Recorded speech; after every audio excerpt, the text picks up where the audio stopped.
Hello, friends. I am Chevee. Welcome to my shed. How are you today? How's life in your world? How's things where you are? I hope it's fantastic. Everything here is great. I really thought we would be talking about this book this week. This is The Lost Metal, the fourth and final book in Mistborn Era 2 from Brandon Sanderson, and I thought for sure I would read this in a couple of nights. But I'm only like 5/8 of the way through it, something like that, which is strange for me. I've had a very weird mental week, probably a couple of weeks, but really this week has been. I've had a really hard time focusing on anything. It seems like every 10 minutes I want to do something completely different, or I'm searching for something to do, because I catch myself wandering mentally, and I need to pull myself back. And so, I, I I think we've talked in the past about it's very probable that I have some form of ADHD. Very, very probable. I've just never bothered to get diagnosed. One, because my insurance doesn't cover that, and I don't want to spend $1,000 to get told, yeah, you have it. And two, I've generally been able to maintain myself pretty well.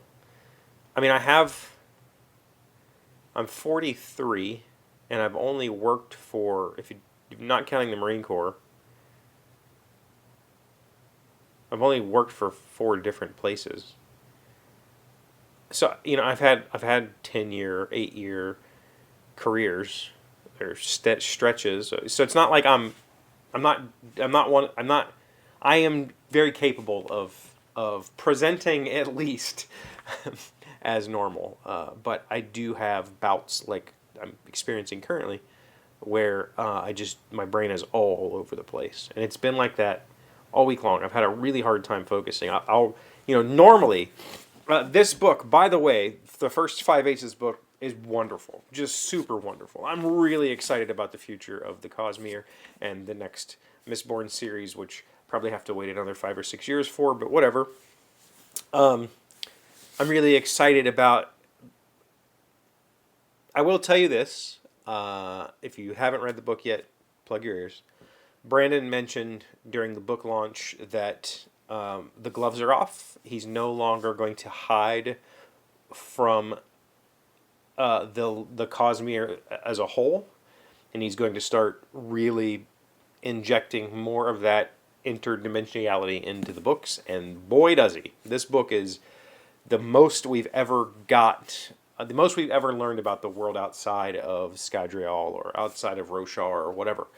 Very much, this is like, all right, this is the tipping point. We're going to now start talking about the Cosmere as a place of existence rather than as a bunch of islands of their own thing. So I'm super excited about that. And so normally when I'm reading a book that I'm super excited about, I just keep on going until I realize I haven't done anything for a couple hours and I go do something. I haven't been able to do that. Like, I've found myself pausing between chapters and, like, I want to go check my email or, like, I don't know what's going on. I don't know if it's a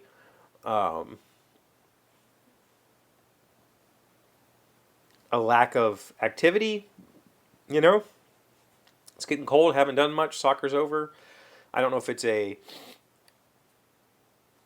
need to do something for myself. Like I've worked on my game. I've done the train game stuff. I've got that sort of stuff going.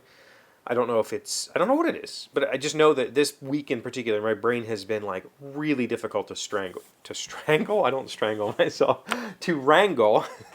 It's been very hard to tie myself down and say, all right, you're going to focus on this thing and do the thing.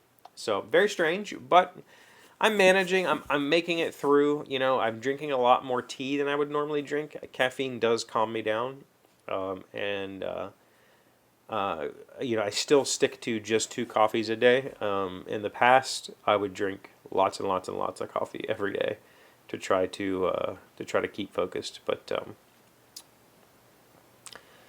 nowadays, I drink a couple of teas throughout the afternoon. So when I say I'm drinking a lot of tea, it's like 1 extra cup of caffeinated tea. Like in the afternoon kind of thing. I'm not going whole hog on drinking a gallon of iced tea or anything like that.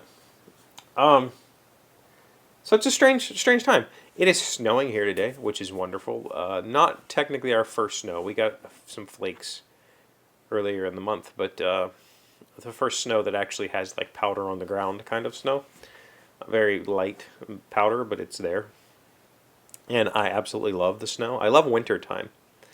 And wintertime, I tend to spend a lot more time in here making stuff because it's just something nice to do when the world is quiet and I can come down here and make some stuff. And I have a long list of projects that I need or that well, some of them I need to make. Some of them are things that the kids have asked me to make for them and they need to just get done. Some of them are things that I want to make. I think the first project. So Em and I talked about it last night about,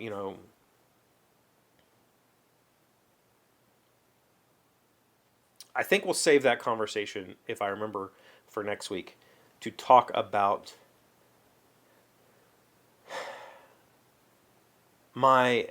so we'll have a conversation next week about my ability or inability to be a teacher. We'll have that conversation, but in that we talked about this space and my biggest complaint in here.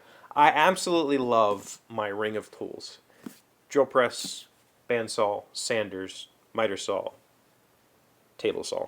Love it. It really makes things flow in here. Router table on the other side. Really a jointer, so like it's kind of like this nice little boxed in area that feels really cozy, and I can make anything, and I don't have to go very far to get anything I need.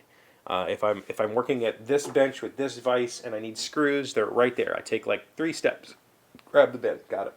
The only thing I have to go far for is my air supply. My compressor's over there, and I would like to have it plumbed so that I have various access points, but whatever. I like this ring. The only thing that I don't like, and I've mentioned this a lot in the past, is this table. It's just in the way.